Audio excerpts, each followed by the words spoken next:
welcome back to my channel.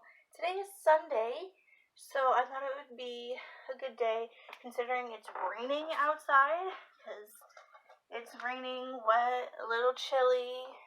I thought it would be a good day to do a quarantine Q&A. So one of the questions, I'm kneeling down, so if you can see I'm stretching, but one of the questions that I get a lot is what I'm doing to stay productive really is, I have filming, I have editing to do, like this is going to be a video to edit for today. I like to get outside and take a walk just to walk it off. Obviously everything is closed right now, so there's really no going anywhere. All the malls are closed, all of the cool places for people my age to go is closed right now, almost everything. But yeah, that's just basically what I'm doing. So question 1, how I'm staying productive, keeping busy as much as possible, trying to keep my life as normal as possible right now. Next question, next question. How is your schedule different? How I'm going to answer this question is my schedule is not really different. The only difference is I am not working. That is literally the only difference, is I am not working right now.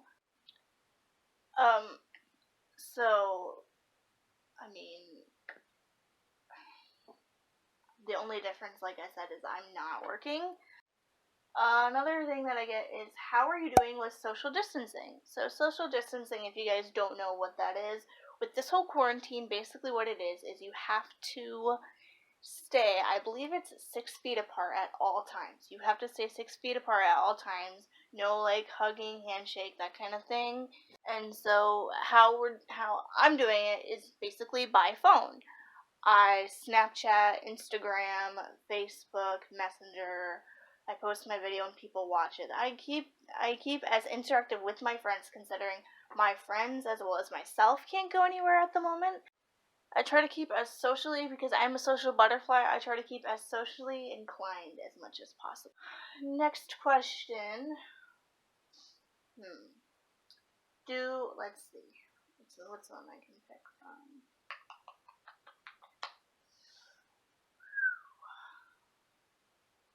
Is this impacting your wild side? Is this impacting my wild side? So usually if I'm out with one of my friends on a weekend, that is when I get loose. I get chill, I get loose, let everything get out in the open, because I'm not at home, I am not under a single roof.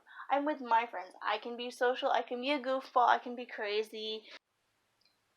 Next question, has this affected your daily routine? So as I mentioned before, the only thing that is basically changed is that I am not working at the moment. The hospital that I work at, I was actually told, like I said, to stay home through April, as far as I know, which is fine. I just have to keep myself busy using the treadmill. I actually plan on doing that tomorrow, so I will be using the treadmill tomorrow, as well as filming this. I also want to see if there's anything good on Netflix. But anyways, next question. Does this mean you get more interaction with family? Does this mean I get more interaction with family? So yes and no. It's half and half. Half of my family is away at the moment, they just moved, and half of them is here. And it's difficult just because of the way that we keep our houses. It's difficult because of the way that we keep our houses. So our house in general is pretty clean. We make sure the bathroom is clean. We disinfect all the surfaces. If you watch today's vlog, which will be up later, I actually think it's up now. I cleaned the stove. I disinfected some counters. How am I dealing with quarantine? Next question. So I've gotten this question a lot from friends on hand, as well as just in general, people want to make sure like I'm doing okay, not going too crazy. And to be honest, I mean, it's okay. I try to keep my schedule as normal as possible. But to be honest, I mean, I'm a homebody type of person. Like, if that makes any sense. I'm a homebody type of person, so I'm used to staying at home. But for this long period of time, okay, it's starting to give me cabin fever. For this long period of time, what is happening here? For this long period of time, it's gotten to be small, like a little bit too much, because there's nowhere to go. There's like literally there's really nothing to do. Everything is shut down, everything is closed, and it's just it's a hard time, and everybody has answered this where it's a hard time because pandemics are the last thing that you expect. But dealing with this quarantine and social distancing, I'm making it work. I'm making it work as best as possible. When it's nice weather, I get out for a walk, as well as, like I said, using the treadmill that I plan on using tomorrow. I edit videos. I play Candy Crush nonstop. I'm on almost level 2000 on my computer. I play Candy Crush nonstop. Excuse me. So, the audiobook that I'm listening to, it's not necessarily an audiobook, but a friend of mine is doing a read aloud story time of a book called The Miraculous Journey of Edward Tulun. It's a book about a rabbit that is made out of china. So if you guys don't know what china is, fine china is basically dishware, but it's glass. It's basically glass, so it's incredibly breakable. And it's about a rabbit that basically gets stolen from his home. Next question, let's see. Are you satisfied with the quarantine is the best way to put this. Are you satisfied? I am satisfied with a 50-50 shot, basically, with this. What I mean with the 50-50 shot is, it is for the safety of everybody around. It is 100% for our safety. So, you can't really argue with this, because if you come in contact with this, you'll be in the hospital for, like, or in reality, you'll be stuck in your house for, like, 2 weeks, and people have to be around you. The people that you live with have to be stuck with you, because not quarantine related. But next question, do you want children in the future? That's a like, I could go either way with this, yes and no. To make the answer short and sweet, yes, I would love to have a child, but I don't really care how. It could be biological, meaning I could actually be pregnant with the child, or I could go for adoption. I could go for either one. Adoption is your best bet because it gives the child, in my opinion, I believe, it's like with your pets, adopt, don't shop. So, I mean, I could go either way, adoption for the child or biological. Next question, what do you eat to stay fit and healthy? So, I am a complete, I think I answered this in like my 30 facts video that I posted recently. So, I am a complete veggie and meat freak. Like, literally, I eat nothing but meat. I eat every single vegetable under the sun. Carrots, broccoli, peas, lima beans, let's see, cauliflower is one of my favorites, bell peppers. Any vegetable you can think of, I will pretty much eat it. Another question. Why are you so strict with yourself when it comes to sugar? That is a very good question. And I will answer it short and sweet like this. So I am not by any means strict. I don't like calling myself strict, but I only like to have at least during the week, maybe 2 or 3 sweets during the week, and that is only because I am not that big on, like, I mean, I like my share of chocolate, I like my share of sweet things. Everybody likes their share of sweet things, but I just believe it in moderation, believe it in lifestyle moderation. Be smart, be generous with your body. Be smart, be generous with your body. Also, drink a lot of water.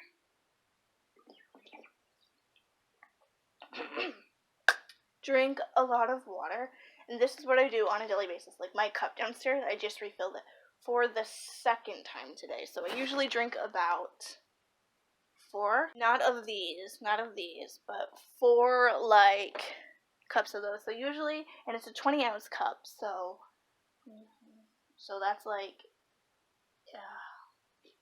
I can't do math. Total 80 ounces of water, which is actually, I think it's standard, but I don't know. But I drink at least 4 of those a day, so I have my fair share of water. Next question. I'm running out of steam here. Next question. How did you get into eating so much? Eating a lot of healthy things. So, honestly, I wouldn't remember a lot of my childhood because I'm the youngest, so I mean, I would assume I was a picky eater. Like for me personally, I don't eat fish, and right now it's Lent right now, so you can't eat me basically on Fridays. I don't like fish. I like my vegetables. I like my fruit. Like bananas, apples, those kind. But I just don't. I don't find fish appealing. I like my meat. I like my chicken, turkey, ham, tenderloin, chicken thighs, chicken breasts, chicken legs, fried. So, I mean, I'm just smart. Now that I've gotten older, I'm just smart with my, not even proportions. Proportions is an understatement, I feel like. But I'm just smart with what I eat. Like last night we had Chinese food, pork fried rice, broccoli with beef. So beef and broccoli with pork fried rice. That pork fried rice had a lot of vegetables in it, plus I had a lot of broccoli, and of course some beef to mix it up with some meat, and the pork from the pork fried rice. So I by far probably had the healthiest meal out of the 3 of us. But here's the thing. I typically, when it comes to my meals, whether it's takeout, mainly takeout, I guess you could say. So typically when it comes to my takeout meals, I listen to my stomach and it tells me whether or not I should save half or eat the whole thing. Twice we have ordered in. Last week we ordered breakfast. I think it was last weekend or something. We ordered breakfast. Both times, I ate both meals in one sitting. And I don't normally do that, and I felt really I don't normally do that, and I felt really just not right, and I talked down to my stomach and I said, "What is wrong with you?" But I seriously just, I mean, in this time of the pandemic, a lot of people were telling me, like, you shouldn't be too hard on yourself with your meals and the way that you eat, because right now people are stressed, people are frustrated, people are aggravated, and people are sick. People are sick, people are frustrated, people are tired, not having a lot of income come in at the time because of people's jobs being shut down and things like that. So, I mean, it's just a stressful time. So they were like, be kinder to your body. And next and final question. This is going to be the final question. What made you want to start YouTube? That is a very good question. I saw it on YouTube and it was just like, could I really be one of those people who sets themselves in front of a camera, whether it's on a phone, on an actual camera, or however? It'll be 3 years this October, and I'm impressed with myself. I've come a long way having both channels, my vlog channel and this channel, and both have been really successful. So again, if you're not subscribed to either one of those channels, please subscribe. But I mean, I'm really satisfied and really proud of myself that I'm able to figure out a lot of editing software and a lot of editing tools to make my videos pop a lot more. I give myself a lot of props, and it's something to be proud of. A lot of people don't think this is a milestone, but when you've done YouTube for as long as I have, or longer than I have, it becomes your job. So I mean, that's my little life story. But there's your answer to why I started YouTube. Thank you all so much for watching. I'm going to end the video here. I'm going to end the Q&A. Thank you all so much for watching. I'm going to end it here. Thank you all so much for watching. I hope you enjoyed. Subscribe to either channel if you are not.